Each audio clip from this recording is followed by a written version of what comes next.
একটা দুর্ঘটনা, একটা ট্রেন এবং ট্রাকের সংঘর্ষ, সেই ছবি একবার আপনাদের দেখিয়ে রাখি। ঝাড়খণ্ডের ঘটনা দেখুন, মানে সংঘর্ষের ঘাতক মানে অভিঘাত এতটাই, ট্রাকটি রীতিমতো উল্টে গিয়েছে এবং ট্রেন প্রায় ইঞ্জিন প্রায় বেলাইন হয়ে গিয়েছে বলা যেতে পারে, একদিকে হেলে গিয়েছে।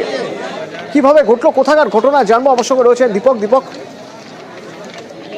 ডাউন জাসিডি আসানসোল প্যাসেঞ্জার ট্রেনে ধাক্কা, লরিকে সরাসরি ধাক্কা মারে এবং জাসিডি স্টেশন ছাড়ার পর যখন শঙ্করপুরের দিকে ডাউন জাসিডি লোকাল আসছিল তখনই এক লেভেল ক্রসিং ছিল। লেভেল ক্রসিং এ রেল গেট না পড়ে থাকায় লরি চলে আসে রেল লাইনে এবং সামনে থেকে আসছিল ডাউন জাসিডি আসানসোল প্যাসেঞ্জার, সরাসরি ধাক্কা মারে লরিকে এবং তীব্রতা ধাক্কা মারার যে গতি ছিল, ট্রেনের গতি যথেষ্ট গতি ছিল, কেন কি প্রায় লরি দৌড়ে মুচড়ে যায় এবং রেল লাইনে ছিটকে পড়ে।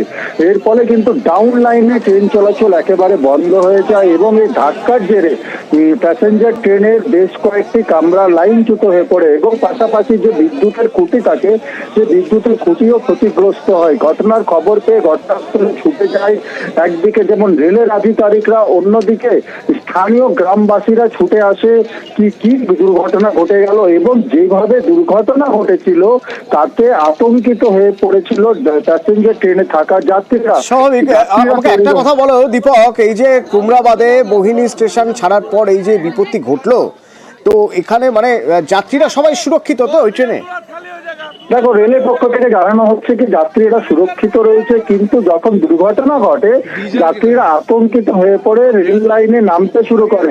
সে সময় স্থানীয় গ্রামবাসীরা যাত্রীদেরকে রেল লাইন থেকে সরিয়ে অনেকটা রেল লাইন থেকে নিরাপদ জায়গা দূরে নিয়ে আসে এবং যে ঘটনাস্থলে রেলের আধিকারিকরা যখন পৌঁছে তখন দেখতে পাই কি যে লরিকে ধাক্কা মেরেছিল প্যাসেঞ্জার ট্রেন রেল গেট না পড়ে থাকায়, যে লরি চলে এসেছিল রেলওয়ে ট্র্যাকের মধ্যে, সেই লরির চালক পলাতক রয়েছে। অর্থাৎ গাফিলতি কার তা নিয়ে একদিকে যেমন তদন্ত শুরু করেছে রেল, অন্যদিকে লাইনচ্যুত হওয়া কামরাগুলিকে লাইনে তোলার কাজ এবং বিদ্যুতের খুঁটি যে হলো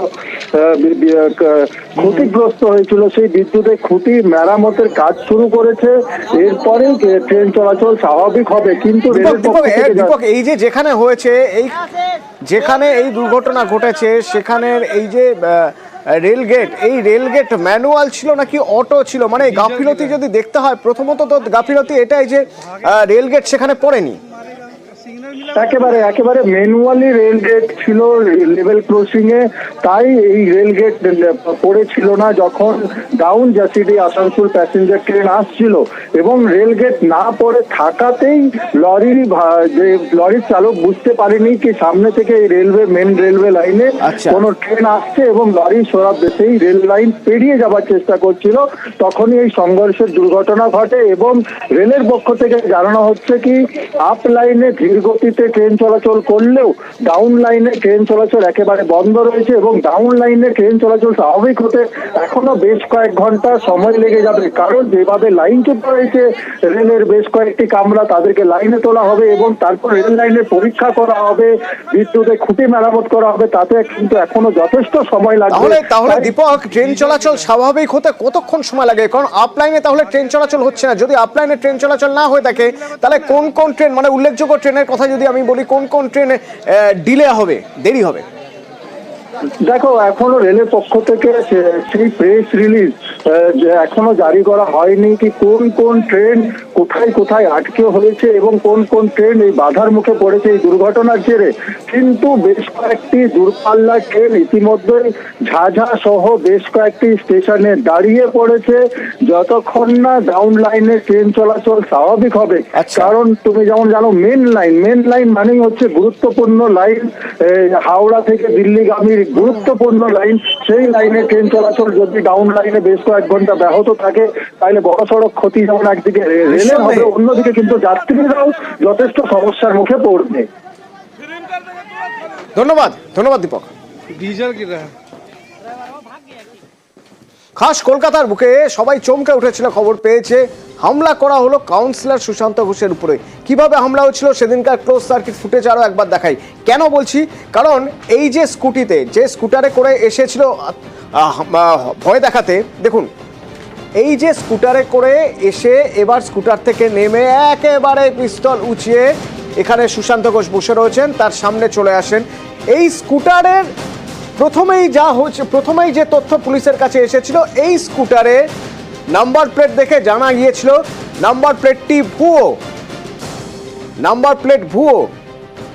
এরপর আফরোজকে জেরা করে জানা গেল যে সেকেন্ড হ্যান্ড সে এই স্কুটিটা কিনেছিল, কিন্তু স্কুটারটা গেল কোথায় ওই দেখুন। এবার দেখাবো আপনাদের। ঘটনা থেকে মোটামুটি 1.5 কিলোমিটার দূরে এমন একটা জায়গা বোসপুকুরে, যেখানে এই স্কুটারটাকে সেদিনই রেখে পালিয়ে যায়। এবার এলাকার মানুষ তারা বুঝে উঠতে পারছিলেন না, তাদের সন্দেহ হয় একটা সময়ের পরে। তারপর তারা পুলিশকে জানানোর পর পুলিশ এসে দেখে এই সেই স্কুটার যা বোসপুকুরের গলিতে পড়ে রয়েছে, যে স্কুটারের খোঁজ করে যাচ্ছিলেন তদন্তকারীরা। এই স্কুটারে করেই কাউন্সিলরের উপর হামলা, যেখানে যুবরাজের সঙ্গে ছিলেন ছোট্টু স্কুটার চালাচ্ছিল। যুবরাজ গিয়ে বন্দুক উঁচিয়ে পিস্তল উঁচিয়ে ভয় দেখায়। তো এই সেই স্কুটার।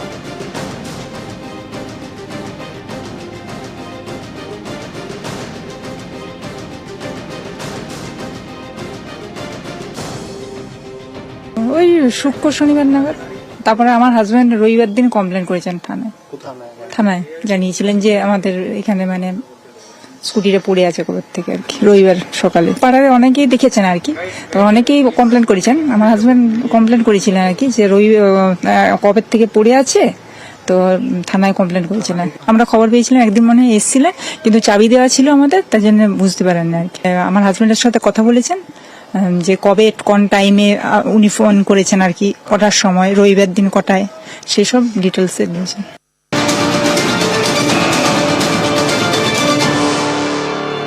আর এদিকে তদন্ত করতে গিয়ে দেখা যাচ্ছে কসবাতে এমন একটা গুদামের হদিশ পাওয়া যাচ্ছে, এমন একটা গোডাউনের হদিশ পাওয়া যাচ্ছে, যে গোডাউনের একটা অংশ সরকারি জমিতে তৈরি। তো এই গোডাউন কার? এই গোডাউন 2000 স্কোয়ার ফিটের গোডাউন। এই গোডাউন কার, মালিকানা কার, এবং কিভাবে এই গোডাউন তৈরি হলো সরকারি জমিতে? সরকারি কতটা জমি এখানে নেওয়া হয়েছে তা খতিয়ে দেখা প্রয়োজন। তদন্তকারীরা কি বলছেন আমরা কি জানতে পারছি, জানবো। পারাদীপ আমাদের সঙ্গে রয়েছেন। পারাদীপ, প্রথমেই বলতে হবে কসবায় সুশান্ত ঘোষের কাউন্সিলর সুশান্ত ঘোষের উপর পরিচালনার ঘটনায় বারে বারে শিরোনামে হচ্ছে উত্তর 55 নং লাগোয়া গুলশন কলোনি এবং তার লাগোয়া মার্টিন পাড়া। আর এই মার্টিন পাড়ার 2000 স্কোয়ার ফিটের গোডাউন, সেটা কিন্তু ইতিমধ্যে বারে বারে সকলের নজরে এসেছে। কারণ কসবায় কাউন্সিলর সুশান্ত ঘোষের উপর পরিচালনার ঘটনা, যিনি মূল অভিযুক্ত, সেই গুলজার ধরা পড়ার পরে, পুলিশের হাতে ধরা পড়ার পরে তিনি যেটা অভিযোগ করেন যে মার্টিন গুলশন কলোনিতে তার একটি 2000 স্কোয়ার ফিটের গোডাউন, যেটি সুশান্ত ঘোষ ঘনিষ্ঠ হায়দার আলী তিনি সেটি দখল করে নেন এবং তার থেকেই শত্রুতার উৎপত্তি এবং তারপরেই যাবতীয় ঘটনার সূত্রপাত। এবং সেই গোডাউন নজরে আসার পরে এদিন কিন্তু ভূমি রাজস্ব দপ্তরের যারা আধিকারিক, তারা কলকাতা পুলিশের আধিকারিকদের সঙ্গে করে নিয়ে গিয়ে সেই গোডাউন মাপযোগ করে দেখেন, জরিপ করে দেখেন, এবং একই সঙ্গে সেই গোডাউনের নথি যেমন একসঙ্গে খতিয়ে দেখা হয়। এবং যেটা পুলিশি তদন্ত সূত্রে যেটা মনে করা হচ্ছে যে কসবার এই অঞ্চলে একাধিক সরকারি জমি যেগুলো জবরদখল করে, যেখানে অবৈধভাবে বিল্ডিং নির্মাণ হয়েছে, এবং এই যে 2000 স্কোয়ার ফিটের গোডাউন, সেই গোডাউনটিও তারই অংশ। যদিও এদিন ভূমি ও রাজস্ব দপ্তরের আধিকারিক যারা এসছে, তারা শুধুমাত্র 2000 স্কোয়ার ফিটের ওই গোডাউনটি নয়, একই সাথে 108 নম্বর ওয়ার্ডে যেসব জায়গা থেকে অভিযোগ আসছিল যে সরকারি জমি বুঝিয়ে বন্ধ করে অবৈধভাবে দখল করা হচ্ছে, সেগুলো খতিয়ে দেখেন, সেগুলো পর্যবেক্ষণ করেন এবং দাগ নাম্বার, মেমো নাম্বার সবকিছু খতিয়ে রাখেন। এবং এখন যে অভিযোগ গুলজার করেছিলেন যে তার যে 2000 স্কোয়ার ফিটের গোডাউন, সেই গোডাউনটি জবরদখল করা হয়েছে, সেই অভিযোগের সত্যতা কতটা এবং সেই গোডাউনটি আদৌ বৈধভাবে নির্মিত কিনা, নির্মাণ করা হয়েছিল কিনা, সে সম্পর্কে কিন্তু তদন্তে এবার একের পর এক তথ্য উঠে আসবে, এমনটাই মনে করা হচ্ছে। অতনু, ধন্যবাদ।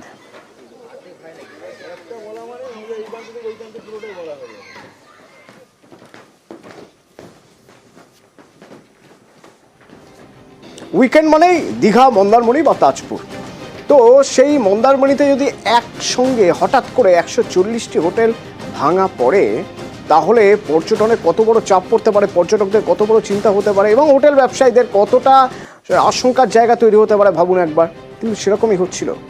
জাতীয় পরিবেশ আদালতের নির্দেশ অনুযায়ী এই 140টি হোটেল যেগুলো নাকি বেআইনিভাবে তৈরি হয়েছে সেগুলো ভাঙার তোড়জোড় শুরু হয়ে গিয়েছিল। এই 140টি হোটেল ভাঙার তোড়জোড় শুরু হয়ে গেছিল, কিন্তু না, এখনই মন্দারমণির 140 হোটেল ভাঙা হবে না। মন্দারমণির হোটেল ভাঙার সিদ্ধান্তে ক্ষুব্ধ মুখ্যমন্ত্রী। হোটেল ভাঙার বিষয়ে কিছুই জানতো না মুখ্যমন্ত্রীর দপ্তর। এ বিষয়ে বৈঠক করবেন মুখ্য সচিব। মন্দারমণিতে যে হোটেল ভাঙার নির্দেশ জাতীয় পরিবেশ আদালতের, তা নিয়ে উদ্যোগ শুরু হয়ে গেছিল।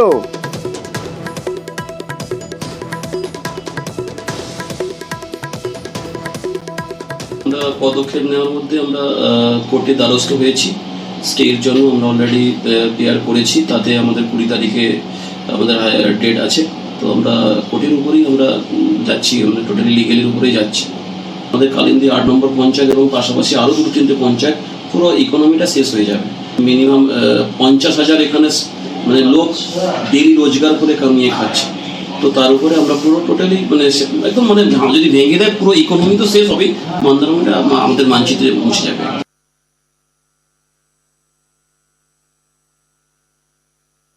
যখন মুখ্যমন্ত্রীর দপ্তর জানতে পারেন তখন রীতিমতো ক্ষোভ প্রকাশ করেন মুখ্যমন্ত্রী, রীতিমতো ক্ষোভ প্রকাশ করেন।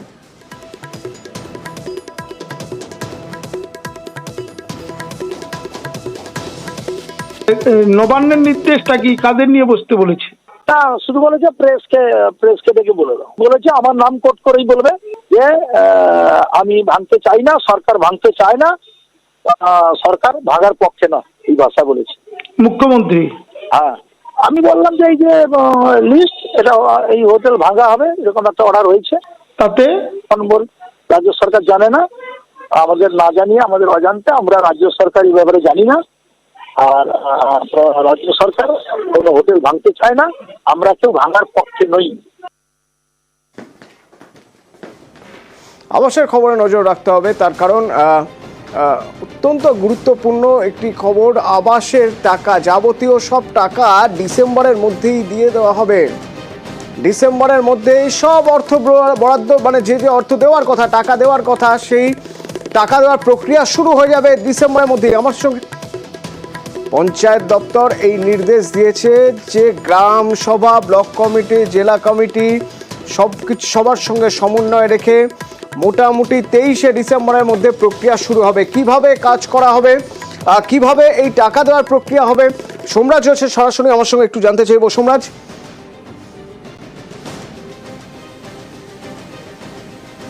দেখো, পঞ্চায়েত দপ্তর যে নির্দেশ বিভিন্ন জেলাগুলিকে দিয়েছে সেখানে বলা হয়েছে 23শে ডিসেম্বরের মধ্যে যাবতীয় প্রস্তুতি সেরে রাখতে ফান্ড রিলিজ করার জন্য, অর্থাৎ এই আবাস যোজনার অধীনে যে বাড়ি যারা পাবেন, যে উপভোক্তাদের তালিকা চূড়ান্ত হবে, সেই তালিকা অনুযায়ী যারা বাড়ি পাবেন তাদের 23শে ডিসেম্বরের মধ্যেই যাতে টাকা দেওয়ার প্রক্রিয়া শুরু করা যায় সেই প্রস্তুতি নিয়ে রাখতে জেলা প্রশাসনগুলিকে নির্দেশ দিয়েছে রাজ্য পঞ্চায়েত দপ্তর।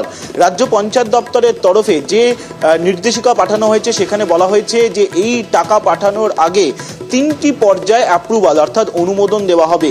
প্রথম পর্যায়ে দেবে গ্রামসভা, তারপরে দেবে ব্লক লেভেল কমিটি এবং তারপরে দেবে ডিস্ট্রিক্ট লেভেল কমিটি। কবের মধ্যে এই অনুমোদন দিতে হবে তারও নির্দিষ্ট সময়সীমা দিয়ে দিয়েছে রাজ্যের পঞ্চায়েত দপ্তর। সেখানে বলা হচ্ছে যে গ্রামসভার তরফে এই আবাসের তালিকার মধ্যে কারা রয়েছেন বা কারা চূড়ান্ত অনুমোদন পাবেন তার যে অনুমতি, সেই অনুমতি গ্রামসভা দেবে হচ্ছে 11ই ডিসেম্বরের মধ্যে, ব্লক লেভেল কমিটি দেবে 13ই ডিসেম্বরের মধ্যে এবং ডিস্ট্রিক্ট লেভেল কমিটি দেবে 16ই ডিসেম্বরের মধ্যে। তার আগে যেটা গুরুত্বপূর্ণ হবে, অর্থাৎ তুমি জানো যে এর আগেই রাজ্যের পঞ্চায়েত দপ্তরের তরফে বা নবান্নের তরফে জানিয়ে দেওয়া হয়েছিল গোটা প্রক্রিয়াটাই স্বচ্ছতা রাখার জন্য কারা কারা বাড়ি পাবেন তাদের তালিকা দিয়ে দেওয়া হবে। সেই মোতাবেক বিডিও অফিস, এসডিও অফিস বা জেলা শাসকের অফিস বা জেলা প্রশাসনের যে ওয়েবসাইট সেখানে এই তালিকা রেখে দিতে হবে। যে নির্দেশ দেওয়া হয়েছে 29শে নভেম্বর থেকে 6ই ডিসেম্বর পর্যন্ত, এবং সেই সময়ের মধ্যে যদি কোনো অভিযোগ থাকে তালিকা থেকে সেটাও নিষ্পত্তি করতে হবে। রাজ্য পঞ্চায়েত দপ্তরের তরফে ফের এই গাইডলাইন দিয়ে দেওয়া হয়েছে জেলাগুলিকে এবং স্পষ্ট বলে দেওয়া হয়েছে 23শে ডিসেম্বরের মধ্যেই প্রস্তুতি নিয়ে রাখতে, যাতে বাড়ির যারা তালিকায় থাকবেন, আবাস যোজনার অধীনে যারা বাড়ি প্রাপকের তালিকায় থাকবেন, তাদের অর্থ বরাদ্দ করার প্রক্রিয়া যাতে শুরু করা যায়, সেই মতো প্রস্তুতি নিয়ে রাখতে হবে জেলা প্রশাসনগুলিকে।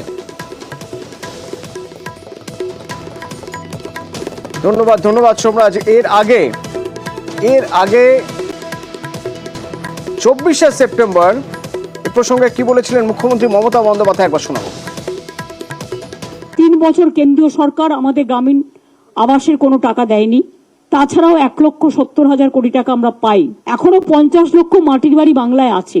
50 লক্ষ আমরা করতে পেরেছি 13 বছরে, প্লাস আরো 1.5 লক্ষ বাড়ি যাদের বন্যায় ভেঙে গেছে, তাদেরটা আমি ইনক্লুড করব। যেখান থেকেই হোক না কেন টাকা জোগাড় করে আমরা এটা করব।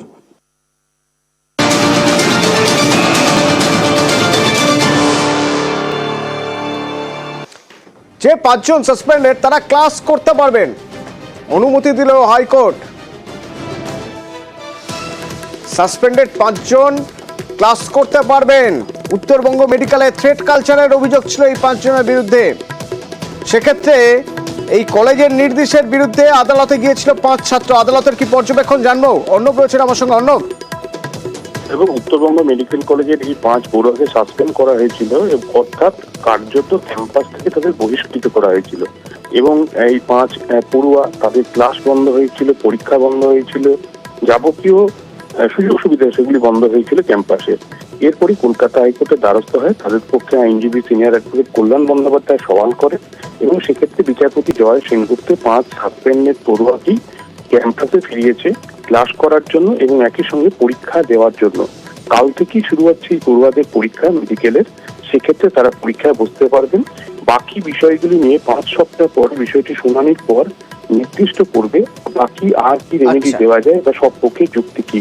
তবে এই ক্ষেত্রে একটা অত্যন্ত গুরুত্বপূর্ণ দিক হচ্ছে এই, উত্তরবঙ্গ মেডিকেল কলেজের তরফে যিনি আইনজীবী সুমন সেনগুপ্ত, তিনি জানান যে আর্যিকর ঘটনার পরপরই যে পরিস্থিতি তৈরি হয় এবং সেখানকার কর্তৃপক্ষকে 10 ঘন্টা টানা ঘেরাও করে রাখা হয়, সেই অবস্থায় জরুরি পরিষেবা যাতে ব্যাহত না হয়, চিকিৎসা পরিষেবা যাতে ব্যাহত না হয়, সেই দিক থেকে মাথায় রেখেই কার্যত কলেজ কর্তৃপক্ষকে আত্মসমর্পণ করতে হয়েছিল আন্দোলনের সামনে। তাই 5 পড়ুয়াকে সাসপেন্ডের সিদ্ধান্ত, যদি ওই সিদ্ধান্তটা খুব ছিল বলে তারাই দাবি করছে এখন। তাই বিচারপতি জয় সেনগুপ্ত তাদেরকে ক্লাসে এবং পরীক্ষায় বসার সুযোগ দিল। ধন্যবাদ। যে সমস্ত স্টুডেন্টদের সাসপেন্ড করে দিয়েছিল 6 মাসের জন্য এবং তার জন্য তাদেরকে পরীক্ষায় বসতে দেয়নি, সেই মামলা আজকে হলো এবং মাননীয় বিচারপতি জয় সেনগুপ্ত মামলা শুনে এদেরকে ক্লাস করার অনুমতি এবং পরীক্ষায় বসার অনুমতি দিল। তার মানে ওরা কাল থেকে পরীক্ষায় সব দিতে পারবে এবং এরপর থেকে যত ক্লাস হবে সেই ক্লাসগুলো সব অ্যাটেন্ড করতে পারবে। ভোটের আগে এলাকায় গিয়ে রাস্তা তৈরির প্রতিশ্রুতি দিয়েছিলেন উদয়ন গুহ। তো ভোট মিটে গেছে, এবার রাস্তা চাই। তো এলাকার মহিলারা উদয়ন গুহকে পেয়ে তাদের অভিযোগ জানালেন যে আপনিই তো বলে গিয়েছিলেন রাস্তা করে দেবেন, রাস্তা হয়ে যাবে, এখন রাস্তা হলো না। তোমরা কি বাড়িতে যখন খান একসাথে কি ওই শাক ডাল মাছ সব একসাথে মাখিয়ে খান?